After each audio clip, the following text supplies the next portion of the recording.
Ya pemirsa, kita balik lagi masih bersama saya Armian Nasri dan juga masih ada Eva Nadila di sini ya. Tentunya juga ini tadi kita juga udah ngobrol-ngobrol dengan Eva juga ya. Nah jadi ini menarik juga ya gitu tentang sebuah bisa dibilang program atau juga ini jasa layanan untuk mom care. Nah dan tentunya juga ini kita pengen tanya-tanya juga nih.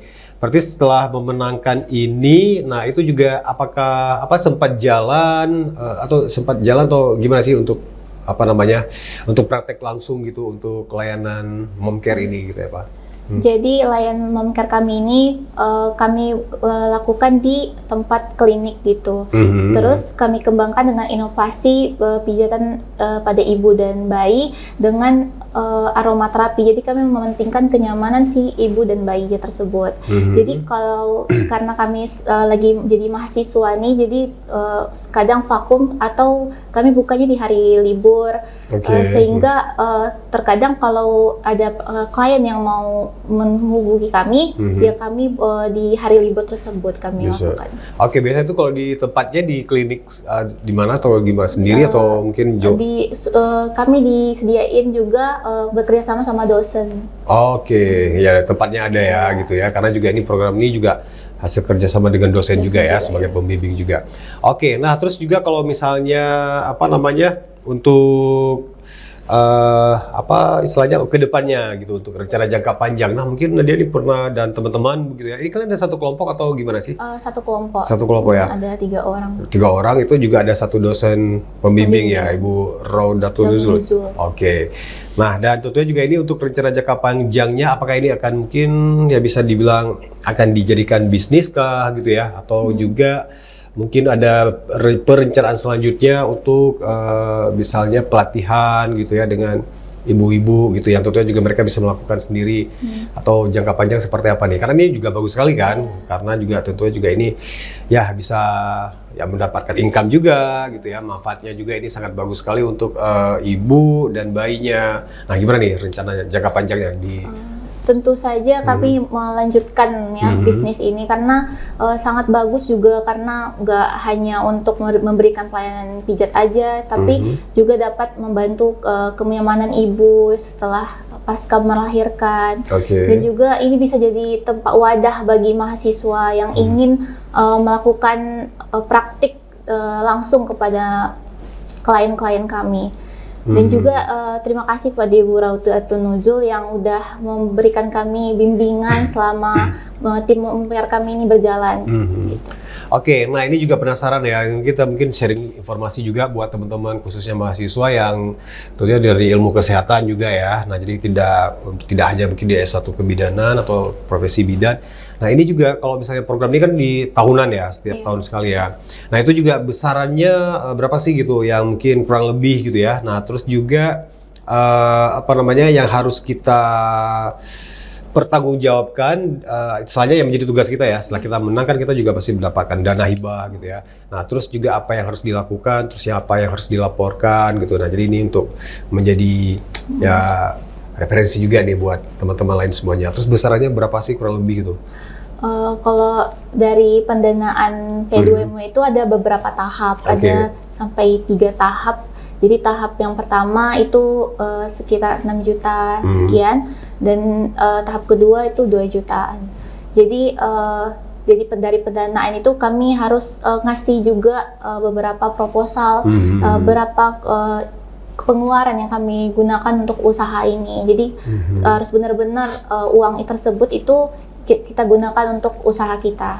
Oke, nah jadi benar-benar bagus juga ya, karena kan ini kan setidaknya kan untuk sebagai masih menjadi mahasiswa, nah itu juga mungkin langkah awal gitu ya. Nah jadi dengan adanya program dari P2MW ini, itu juga nantinya kalian juga bisa berkelanjutan gitu ya kan setelah tamat kuliah atau apa gitu, bahkan mungkin mengembangkan ke tingkatan yang lebih besar lagi.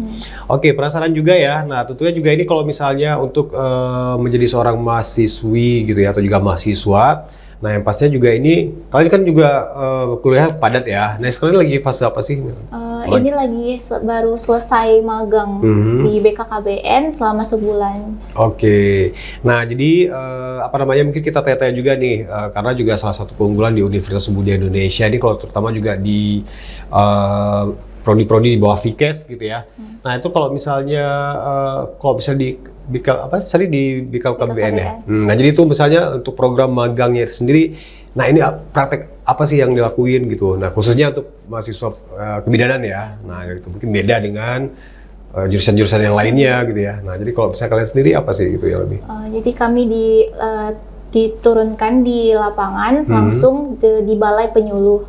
Kalau saya di Balai Penyuluh bagian Kecamatan Meraksa, dan di situ kami nanti dibawa langsung menemui masyarakat, langsung memberikan pelayanan kepada masyarakat seperti penyuluhan KB, pemasangan KB gitu di puskesmas. Iya, karena juga untuk membantu merealisasikan menyukseskan program-program dari BKKBN itu sendiri ya.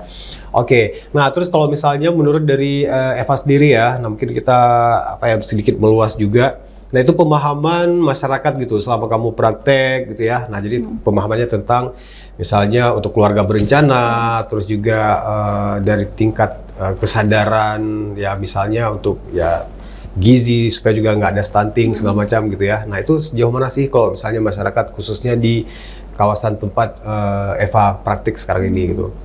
Jadi kalau di tempat Eva praktek itu kebanyakan sudah paham ya bagaimana pentingnya untuk ber-KB dan juga pemahaman tentang stunting. Tapi kita tidak boleh mengatakan kepada masyarakat bahwa anaknya itu stunting. Jadi kita harus memberikan cara bagaimana berbicara langsung kepada masyarakat ini bahwa anaknya harus diberikan makanan yang bergizi dan memberikan bagaimana tumbuh kembangnya itu kita pantau terus. Jadi di sinilah peran bidan untuk memantau perkembangan tumbuh bayi dengan KMS.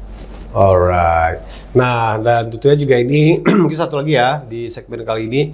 Nah, terus kalau misalnya keunggulan dari S1 kebidanan ya, Eva ya. Nah, itu juga dibandingkan dengan mungkin di tempat-tempat lain atau juga di universitas lain.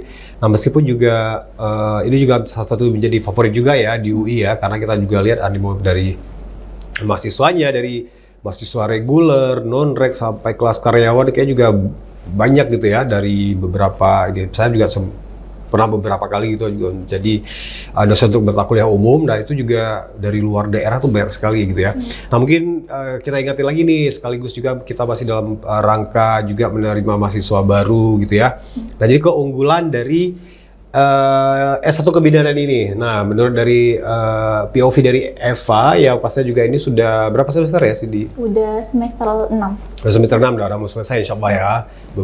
Dan itu seperti apa sih gitu? Sharing dong pengalamannya gitu sama teman-teman di rumah. S1 kebidanan itu sebenarnya banyak sekali ya peluang untuk di dunia kerja juga. Dan juga untungnya di UUI ini kebidanannya itu banyak sekali laboratoriumnya yang menyediakan kita untuk langsung praktek langsung. Dan juga setiap semester itu kita langsung diturunkan ke lapangan, langsung bertemu dengan masyarakat, bagaimana melayani masyarakat langsung gitu.